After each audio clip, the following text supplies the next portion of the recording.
நேர்மைக்கு மறு உருவம் என்று இருந்தால் இவரைப் போலதான் இருக்கும் என்ற அந்த ஊரில் எல்லோரும் போற்றும்படி ஒருவர் வாழ்ந்து வந்தார்.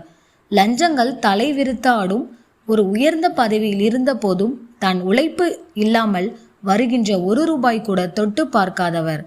பணி ஓய்வு பெற்ற பின் தன் இறுதி காலத்திற்காக காத்து கொண்டிருக்கும் அவருக்கு கடவுள் நம்பிக்கை கொஞ்சம் அதிகமாக இருந்தது. அதைவிட சில நேரங்களில் கடவுளின் மீது கோபமும் அதிகமாக இருந்தது. உங்களுக்கு கீழே வேலை செய்பவர்கள் உங்களை விட பல மடங்கு வசதியாக இருக்கிறார்கள். ஆனால் நீங்களோ நீதி நேர்மை என்று இப்படி இருப்பதாக மகன் சண்டை போடும்போது, எவ்வளவு நல்ல வேலையில் இருந்தும் பிழைக்க தெரியாத ஏமாளி என்று சுற்றங்கள் குற்றம் சொல்லும்போது இறைவனிடம் இயல்பாமை கூறி கண் கலங்கினார். இவர் கண்ணீர் விடுவதை பார்த்து அவரின் முன்னால் தோன்றிய இறைவன், அப்பனே, உன்னுடைய மனக்கவலை என் மனதை உருக்கியது.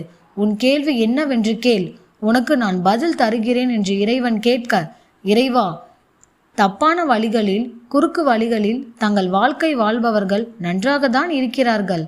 இவர்களை பார்க்கும்போது நேர்மையாக வாழ நினைப்பவன் கூட இவர்களை ஒன்றும் செய்யாத கடவுள் நம்மை என்ன செய்ய போகிறார் என்று தவறான பாதைக்கு திரும்ப மாட்டார்களா? கெட்டவர்கள் நீ தண்டிக்க மாட்டாயா என்று தன் மனக்குமரலை கொட்டி தீர்த்தார். இறைவன் இதை கேட்டு வெகு நேரமாக அமைதியாகவே இருந்தார்.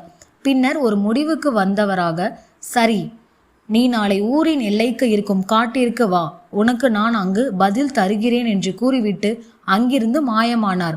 மறுநாள் இவர் காட்டிற்கு செல்வதற்கு முன்பே அங்கு இறைவனும் அவருக்கு கொஞ்சம் தொலைவில் 3 நபர்களும் நின்று இருந்தார். இறைவன் இவரிடம், அங்கு இருக்கும் 3 நபர்களில் முதல் நபர் உங்களை போன்ற நேர்மையாகவும் மக்களுக்கு தன்னால் முடிந்தவரை உதவிகளை செய்பவர்.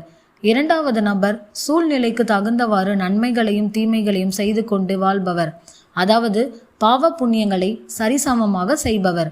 3வது நபர் யாரை பற்றியும் கவலைப்படாமல் தனக்கு எது வசதியோ அதை மட்டும் செய்பவர், அதாவது மற்றவர்களுக்கு கிடைக்க வேண்டிய நியாயமான உதவிகள் கூட செய்யாமல் தீமைகளை மட்டுமே செய்வார் என்று 3 நபர்கள் பற்றியும் இவரிடம் கூறிவிட்டு அந்த 3 நபர்களையும் அருகில் வருமாறு இறைவன் அழைத்தார்.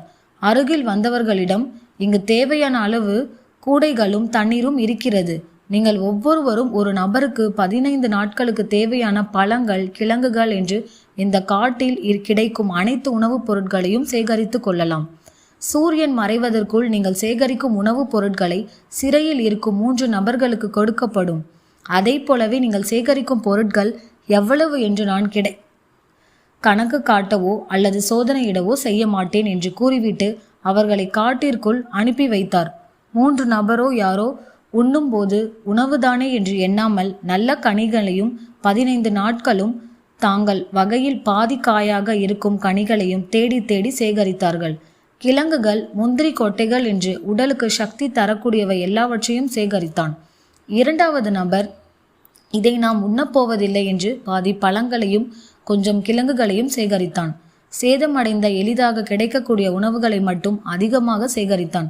3வது நபரோ, இறைவன் கூடையில் என்ன இருக்கிறது என்று சோதிக்க மாட்டாரே என்று கூடையில் இலைகளையும் கூழாங்கற்றையும் அடியில் கொட்டிவிட்டு கூடையின் மேற்புறத்தில் மற்றும் சில பழங்களை வைத்து சூரியன் மறையும் போது செல்லலாம் என்று எந்த உணவையும் சேகரிக்காமல் ஒரு மரத்தின் அடியில் நன்றாக உறங்கிவிட்டான். சூரியன் மறைய மூவரும் காட்டிற் எல்லைக்கு வந்தனர். மூவரும் சேகரித்த உணவுகள் தனித்தனி அறையில் வைக்கப்பட்டன. அந்த 3 நபர்களையும் அவர்கள் சேகரித்த உணவுகள் உள்ள அறையில் அடைத்துவிட்டு, இந்த அறையில் இயற்கை உபாதயங்கள் அளிக்கப்பட்டுள்ளன, வசதிகளும் இருக்கும், உங்களுக்கு வெளியில் இருந்து ஒரு துளி நீரும் உணவும் கிடைக்காது என்று கூறிவிட்டு அங்கிருந்து நகர்ந்தார். அந்த பெரியவரிடம் வந்த இறைவன், அடுத்து வருகின்ற 15 நாட்கள் இவர்கள் என்ன செய்கிறார் என்று மட்டுமே நீங்கள் பாருங்கள் என்று கூறிவிட்டு மறைந்து விட்டனர். முதல் நாளும் 2வது நாளும் அமைதியாக கடந்தது. அதற்கடுத்த நாட்களில் 3வது நபரின் அலறல் சத்தம் நாளுக்கு நாள் அதிகரித்து கொண்டே வந்தது.